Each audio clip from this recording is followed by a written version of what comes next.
5 o'clock. We begin with that breaking news. 2 lives lost, all over an argument at work that exploded into a deadly shooting. Thanks for joining us. I'm Scott Wickersham. I'm Erica Bryant. In just the past 2 hours, Mallette Crosby pleaded guilty to killing Jaseline Horn at a cookout restaurant. Our veteran crime reporter Glenn Counts was there in the courtroom and joins us live now. Glenn, you learned what happened in the moments before the gunfire. Well, Erica, this was a case of workplace violence that the family of the victim believes could have been prevented. The murder occurred last March, and according to court statements, the victim Jaseline Horn and the defendant Mallette Crosby had been arguing on the job all day. At one point, Crosby cursed at Horn, and she threw a pan at him, striking him in the face. He then shot her 5 times, killing her. They say the smallest spark can ignite the biggest fire. Sometimes it's a careless word, a dirty look, or even something as simple as a dirty pan. But on one early morning in Charlotte, North Carolina, what should have been nothing more than a routine workplace disagreement spiraled into a nightmare no one could have predicted. Inside a fast food restaurant, empty, quiet, and locked to customers, 5 co-workers moved through the final chores of their overnight shift. They laughed, they joked, they complained about being tired, just like any other night. No one could imagine that within the hour, gunshots would echo across the empty dining room, leaving one of them bleeding on the floor and the others hiding in a bathroom, praying they wouldn't be next. The victim? A young mother, just 26 years old, who had dreams bigger than the paycheck she earned. She worked long hours to give her little boy a better life. She had family, friends, and a side business that showed her talent and ambition. She should have been heading home at sunrise, maybe tired, maybe sore, but alive. Instead, she became the center of one of Charlotte's most senseless tragedies. And the killer? Not a masked robber, not a jealous lover, not even a career criminal. It was her coworker, a man with no record, no violent past, and no reason anyone could see to commit murder. So how does a normal shift at a restaurant end in a hail of bullets? How does an ordinary man, just 20 years old, go from folding napkins and sweeping floors to pulling out a gun and ending a life? And the biggest question of all, could it have been prevented? This isn't a story about gangs. It isn't a story about drugs. It isn't even a story about domestic violence. This is a story about anger, impulse, and the deadly consequences of a single moment when tempers go unchecked. By the end of this video, you'll understand why this case shocked an entire city, why a father chose forgiveness instead of vengeance, and why a little boy will grow up without his mother. But before we step into the crime scene, before the flashing lights and the 911 calls, we need to go back. Back to who she was, back to the life she lived, and back to the family who loved her. Because to truly understand this tragedy, we must start with the beginning of her story. So grab a cup of coffee, settle in, and prepare for this chilling true crime story. And I'd love to know, where are you watching this video from? Drop it in the comments. Don't hesitate to join the conversation too. Your thoughts and input are a vital part of this story. Welcome to 24/7 True Crime Chronicles, where all our stories are based on true crimes. Kindly support us by subscribing to this channel and turning on the notification bell icon so you never miss any of our newest stories. Now let's continue the story. Before tragedy stole the headlines, Jaseline Horn was simply Jay to the people who knew and loved her. She was the firstborn in her family, a daughter who carried responsibility on her shoulders long before the world demanded it of her. Growing up in Charlotte, she learned early what it meant to work hard, to sacrifice, and to put family first. Those lessons didn't come from books or classrooms, but from the day-to-day struggles of life that mold a person into someone resilient. Her father, John Horn, often said that Jaseline had a light about her. She wasn't just another face in the crowd. She had ambition in her eyes and love in her heart. She was someone who could walk into a room and instantly lift the atmosphere. Friends would later remember her laugh, the kind of laugh that rolled through a room and made people smile, even if they were having the worst day. But if you ask anyone who knew her, her greatest role, the one that defined everything she did, was being a mother. At just 26 years old, she had a 5-year-old son named Seven. And for Jaseline, he wasn't just her child, he was her entire world. Every decision she made, every long shift she worked, every hustle she took on, it was all for him. She wanted Seven to grow up with opportunities she never had. She dreamed of giving him stability, joy, and a future untouched by struggle. Those dreams were her driving force. And if you've ever been a parent, or even just the child of a parent who worked themselves to the bone for you, you know that kind of love is unmatched. Still, Jaseline wasn't all work and responsibility. She was also creative.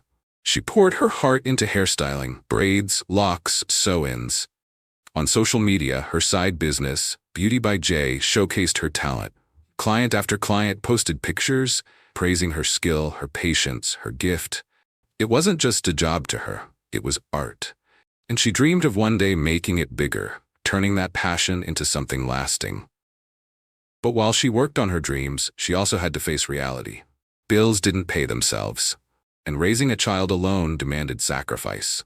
That's what led her to take on another job, long hours at the cookout on Sunset Road. Late-night shifts, tough conditions, heavy workload. It wasn't glamorous, but it was steady. And for Jaseline, steady meant security. She wasn't the kind to complain. She pushed through exhaustion with a smile because she knew her son was depending on her. Her coworkers admired her for it. She wasn't just clocking in and out like everyone else. She brought warmth, laughter, and even music into the workplace. Some remembered her singing during shifts just to keep the team's spirits up. To them, she was more than a coworker. She was family. But here's the cruel irony. Sometimes the places we feel the safest, the people we trust the most, can be where tragedy hides in plain sight. As we step further into this story, keep this in mind. Jaseline's life wasn't just about the night it ended. It was about everything she built, everything she loved, and everything she hoped to give her son. But life doesn't stop for dreams, and in her pursuit of giving him the best, she found herself in a place that would one day betray her. For many young mothers, life feels like a balancing act, and for Jaseline Horn, that balance was a daily challenge. By day, she was mom, making sure her little boy Seven had everything he needed. She was the kind of parent who paid attention to the details: his clothes, his meals, his school, and most importantly, his happiness. Anyone who knew her would tell you her son came first, no matter what. How much sacrifice can one young mother pour into her day before her body and mind begin to ache? And yet, she kept going. Because for her, there wasn't another option. She didn't have the luxury of choosing between her dreams and her responsibilities. She had to do both. She did do both. Her coworkers noticed. They admired her drive, her warmth, her determination. They felt safe with her, close to her, like she wasn't just another employee but part of their own chosen family. And in a way, that's what those late-night shifts became. An extended family of tired but loyal workers who stuck together, keeping each other company through the long hours. But here's the twist. That same family environment, the place where they laughed, joked, and survived the grind together, was also the place where tensions quietly brewed. Hidden beneath the surface of this everyday workplace were the sparks of conflict that no one saw coming. The truth is, when you put 5 tired people into a closed restaurant at 4:30 in the morning, emotions can run high. Small disagreements don't always stay small. And on one particular night, a disagreement that should have ended in nothing more than frustration would turn into something irreversible. And I want to ask you this. Have you ever been at work and felt an argument start to get out of control? Did you walk away, or did you let it build?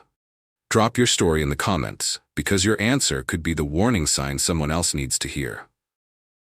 As for Jaseline, she was focused on getting through another shift. Another night closer to payday. Another night closer to tucking her son in the next morning. But the restaurant she relied on for steady work would soon become the very place where her life was stolen. March 16th, 2024, slipped into the early hours of March 17th like any other weekend shift. At the cookout on Sunset Road, the grill hissed, the fryer popped, and the late-night crowd rolled through for burgers, shakes, and fries. By 4:30 a.m., the final customers had left. The drive-through window was closed, and the dining room sat empty. Inside, only 5 employees remained, tired, sweaty, but ready to finish their closing duties and finally go home. The atmosphere that night had been lighthearted. Workers joked, teased one another, and did their best to make the tedious cleanup feel faster. For people who spent so many hours together, these little moments of laughter felt like fuel to get through the night. But as the crew began to tackle their chores, wiping counters, sweeping floors, and storing food, a disagreement began to rise between Jaseline Horn and Malik Crosby. At first, it was nothing unusual, just a small spat about who was supposed to clean what. Restaurants run on teamwork, and when everyone's exhausted, no one wants to pick up extra work. According to co-workers, Jaseline and Malik had butted heads earlier in the day too, both frustrated over who was pulling their weight. But like most workplace arguments, people assumed it would fade once the shift ended. Only this time, it didn't. The voices got louder, the tone sharper. Malik cursed at Jaseline, words spilling out with the kind of venom that turns a small problem into something personal. And in that moment, the mood of the restaurant shifted. Other workers noticed the tension but chose not to step in. After all, it wasn't unusual for tired employees to argue during closing. To them, this was just stress talking, nothing worth intervening in. But then, in a split second, the line was crossed. Frustrated and hurt, Jaseline grabbed a metal pan and hurled it at Malik, striking him in the face. The sound clanged through the empty restaurant like a warning bell. For a brief moment, everything froze. Then came the unthinkable. Malik reached into his clothing and pulled out a concealed handgun. No one expected it. No one even knew he had it. The restaurant had a strict no-weapons policy, and Malik wasn't the type anyone thought would carry a gun to work. But he had one, and in the heat of that moment, his anger boiling, his pride stung, he raised it and pulled the trigger. One shot, then another, and another, until 5 deafening gunshots echoed across the restaurant. The sound tore through the silence, bouncing off the tiled walls, shattering the air with violence no one saw coming. Jaseline collapsed, her body crumpling to the floor as her co-workers scattered in panic. Some froze in shock, unable to process what just happened. Others bolted for cover, their hearts racing as the nightmare unfolded before their eyes. In an instant, a workplace argument had transformed into a deadly ambush. A mother's life was cut short. A son was left without his protector, and a restaurant crew who had once felt like family now found themselves hiding in fear, wondering if they might be next. And here's where I'll stop to ask you. When anger takes over, do you think people truly know what they're capable of? Or is that split-second decision something no one can predict? Drop your thoughts in the comments, because this is where ordinary moments turn into life-altering ones. For Jaseline's co-workers, survival instincts kicked in. Some ran to the bathroom, barricading themselves inside, whispering prayers and calling 911. Others froze in the chaos, listening as the echoes of those 5 shots faded into silence. And in that silence lay a horrifying truth. The restaurant they once joked in, sang in, and bonded in had just become a crime scene. The sound of 5 gunshots still rang in the air as Jaseline's co-workers scattered. Panic ripped through the cookout like wildfire. One employee grabbed the manager, dragging him toward safety as another yanked open the bathroom door. 3 of them squeezed inside, slamming the lock shut, their backs pressed against the door as if their bodies alone could keep the danger out. The bathroom, normally just a cramped, fluorescent-lit room, had suddenly become their only shield between life and death. Inside, they whispered frantically, some crying, others frozen in shock. One worker dialed 911 with trembling hands, whispering to the operator, "Someone's been shot. Please, hurry." The fear in his voice was unmistakable. He didn't know if Malik was still in the restaurant. He didn't know if they'd be next. Outside the door, silence crept in, broken only by the faint groan of the victim on the floor. Every second felt like an hour. In that terrifying stillness, one thing was clear. The restaurant had transformed from a place of work into a prison of fear. And until sirens arrived, none of them knew if they would make it out alive. Red and blue lights lit up Sunset Road as the first police cruisers screeched into the parking lot. Sirens pierced the early morning stillness, echoing through the quiet Charlotte neighborhood. Inside the cookout, the employees trapped in the bathroom heard the pounding of footsteps and the distant shouts of officers. One of them whispered, "They're here. I think they're here." But fear still clung to the air. No one dared move until the sound of fists banged on the bathroom door and a voice yelled, "Police, it's safe to come out." When the door creaked open, the sight before them was unforgettable. Their friend, their coworker, the woman who had been singing just hours earlier, lay motionless on the cold floor. The metallic scent of blood hung heavy in the air. Medics rushed in, kneeling beside her, working quickly, but it was too late. Jaseline Horn was pronounced dead at the scene. Her co-workers stood frozen, their faces pale, some sobbing uncontrollably. What had started as another shift had ended in horror. And the man responsible? He was gone. Malik Crosby had fled into the night, leaving behind shattered lives and a crime scene that would haunt everyone who witnessed it. News of the shooting spread quickly. By sunrise, word had reached Jaseline's family. Her father, John Horn, was the first to speak publicly, his voice cracking under the weight of grief. "That's my firstborn," he said. Hard because I'm the dad. And the dad, you always feel that you're supposed to be on watch for your children and to be there to protect them. So this is a wound that is going to have to heal in time. She was an excellent provider. She worked hard for her son. But the one who felt the loss most deeply was her 5-year-old boy, 7. Too young to fully understand, he kept asking when his mother was coming home. Family members could only hug him tighter, knowing there was no answer that would make sense to a child. In the days that followed, a small memorial began to grow outside the cookout. Flowers, candles, and handwritten notes appeared along the sidewalk, left by strangers who didn't even know her, but felt the pain of a young mother's life cut short. Then came the vigil. More than 50 family members and friends gathered under the night sky, holding candles and releasing balloons in her memory. Some prayed, some cried, others spoke about the woman she was, a loving mother, a talented stylist, a hardworking provider. One voice rang out above the tears. "This violence has to stop. Enough is enough." As daylight broke over Charlotte, the cookout on Sunset Road was no longer just a restaurant.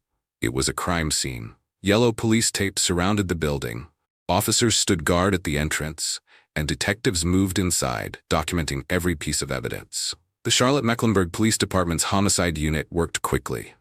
They interviewed the surviving employees, gathering details from those who had hidden in the bathroom. Shaken and still trembling, they described the argument, the gunshots, and the man who had pulled the trigger. Then detectives turned to time cards and security footage. Every worker scheduled for that overnight shift had clocked in, and every one of them was accounted for when police arrived. Except for one, Malik Crosby.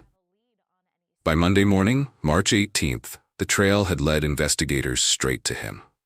The CMPD's Violent Criminal Apprehension Team located Malik and took him into custody without incident. He was questioned, then transferred to the Mecklenburg County Sheriff's Office, officially charged with murder. The arrest brought some relief, but not closure. For Jaseline's family, her son, and her co-workers, the pain was still raw. A life was gone. And the man once seen as just another co-worker now stood accused of being her killer. When you strip this tragedy down to its core, it started with something so small, a cleaning chore, a pan left dirty, a few words spoken in anger. It's chilling when you think about it. How often do we argue at work, at home, in public over things that don't really matter? Most of the time, those arguments dissolve, forgotten within hours. But on that night in Charlotte, the argument didn't dissolve. It escalated, and that escalation took a life. This case forces us to ask hard questions. Why do workplaces ignore the importance of conflict resolution training? Why do so many of us carry anger like a loaded weapon, ready to fire at the slightest trigger? And why, in a world already filled with tension, do some still choose to carry real weapons into spaces where they don't belong? Malik Crosby had no violent past. He was, by most accounts, a good worker. But anger doesn't ask for your resume. Rage doesn't care if you're the good one. In one impulsive moment, even the most ordinary person can cross a line they can never uncross.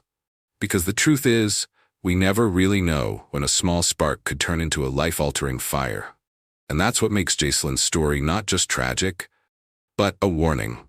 If this story moved you, please take a second to subscribe to our channel. Your support helps us keep telling these stories, and it ensures you don't miss the next one. Thank you for watching until the very end. Stay safe, stay aware, and remember, sometimes the smallest spark can change everything. We'll see you in the next story.